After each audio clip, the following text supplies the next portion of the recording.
nossa regra de 3. A regra de 3, gente, nada mais é do que uma proporção.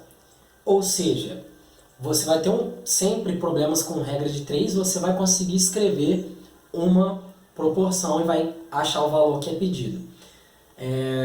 A regra de 3, até para o pessoal que não vai para a área de exatas, é uma operação que vocês vão levar para a vida de vocês, tá? Então, eu peço que vocês tenham uma certa atenção aqui com essa conta, porque para quem acha que vai para humanas depois do ensino médio, vai para a área de humanas e nunca mais vai ver matemática, está muito enganado.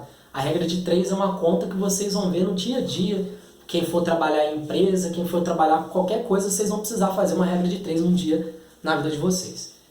Então é o seguinte, vamos primeiro resolver uma regra de 3 simples. Em 5 horas uma máquina produz 120 peças. Sempre anotem os dados do problema. As questões do Enem, gente, só passando para dar uma dica, elas não estão ali para identificar gênios da matemática, não. A prova do Enem em si, não só em matemática, ela está identificando as pessoas que têm resistência, as pessoas que conseguem manter o foco para fazer 45 questões de matemática e mesmo assim continuar acertando. É isso que eles buscam. Então, anotem os dados do problema. Isso vai ajudar vocês quando vocês estiverem lá. 5 horas uma máquina produz 120 peças. E ele quer saber quantas peças ela vai produzir em 8 horas. Regra de 3, vocês vão construir sempre essa tabelinha aqui. Ela vai ajudar vocês. As grandezas do problema. Quem são as grandezas? É o número de horas e a quantidade de peças. Então, o que a gente sabe? Que em 5 horas ela produz 120 peças. E a gente também sabe que 8 horas passadas, a gente quer saber a quantidade de peças que ela vai produzir. Bem, montada a sua tabelinha, o que você vai perceber? Essas grandezas, elas são diretamente proporcionais ou inversamente proporcionais? O que eu quero dizer com essa pergunta? Passada mais horas, ou seja, quando a gente aumenta o número de horas, a quantidade de peças que a máquina produz é menor ou é maior? É maior, obviamente. Por quê? Porque tendo mais tempo, a máquina trabalha mais, né, e ela vai produzir mais peças.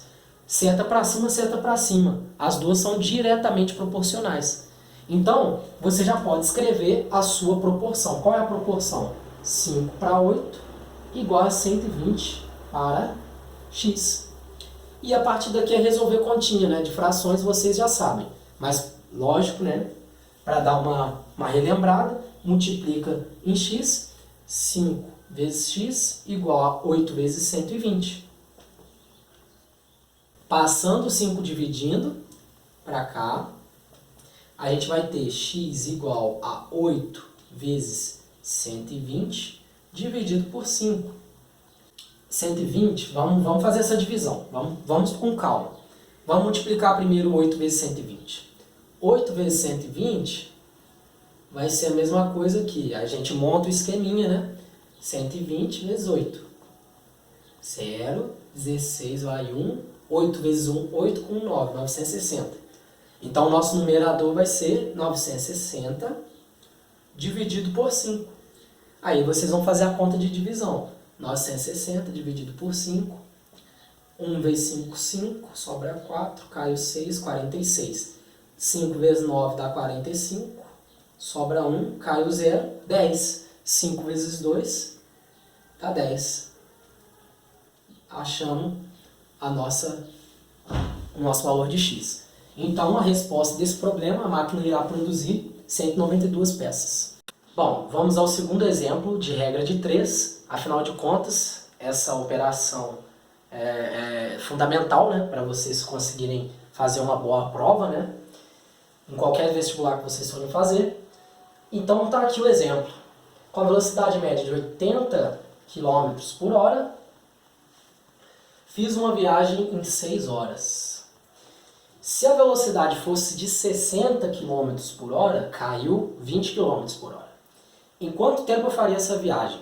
Então vamos lá. Do jeito que eu ensinei para vocês, faço a tabelinha de grandezas. Quais são as grandezas? Velocidade por tempo, né? Por tempo ou por horas, tanto faz. E aí vocês colocam os valores. Você teve uma velocidade de 80 km por hora inicialmente. Você fez essa viagem em 6 horas. Perfeito. Agora, sua velocidade diminuiu, né? 60 km por hora. Quantas horas você levou para fazer isso? O quanto a gente põe o x.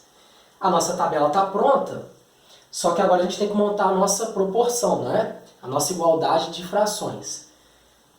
Vamos pensar, essas grandezas são diretamente proporcionais ou inversamente proporcionais? Bom, vamos ver as setas, né?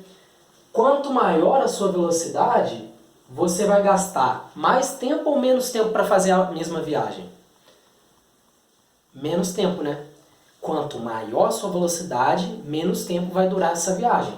Então, menos tempo. O tempo está diminuindo. Setas com sentido contrário. Opa, são grandezas inversamente proporcionais. Então, vamos agora ver como que a gente monta essa nossa proporção. 80 dividido por 60, né, que é a nossa quilometragem, vai ser igual a quanto? Você vai falar para mim 6 sobre x? Não é 6 sobre x, não. Nesse caso, você tem que inverter a ordem da sua fração. Ao invés de ser 6 sobre x, vai ser x sobre 6. E a justificativa é que essas grandezas são inversamente proporcionais. Ou seja, 80 diminuiu para 6, você inverte, significa que o 6 vai aumentar para o seu valor aqui no x. Não é isso? Então, continuando, multiplicando cruzado, vamos resolver. Vai ser 60x igual a 60 igual a 6 vezes 80. 6 vezes 8, 48. 480.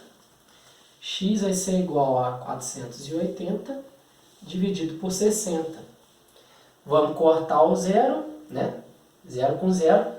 48 dividido por 6, a gente sabe que é 8. Então, a gente levou 8 horas. Perfeito? Então, assim, claro que tem jeitos mais rápidos de fazer essa conta, né? Como, por exemplo, você tem aqui 80 sobre 60 e aqui você tem x sobre 6. Se você dividir 80 por 60, você cancelar o zero aqui, né? Dividir por 10 em cima e embaixo desse lado, você vai ter 8 sobre 6, né? 8 sobre 6 tem que ser igual a alguma coisa sobre 6. Os denominadores são iguais, gente. Ambos estão dividindo por 6. Então, quanto é o x? Só pode ser 8, né? Isso aqui tem que ser igual a 8. E aí a gente verifica a nossa conta. Mas se você não entendeu esse jeito mais rápido de resolver, calma aí. Com a resolução de exercícios, a gente vai chegar lá, tá bem?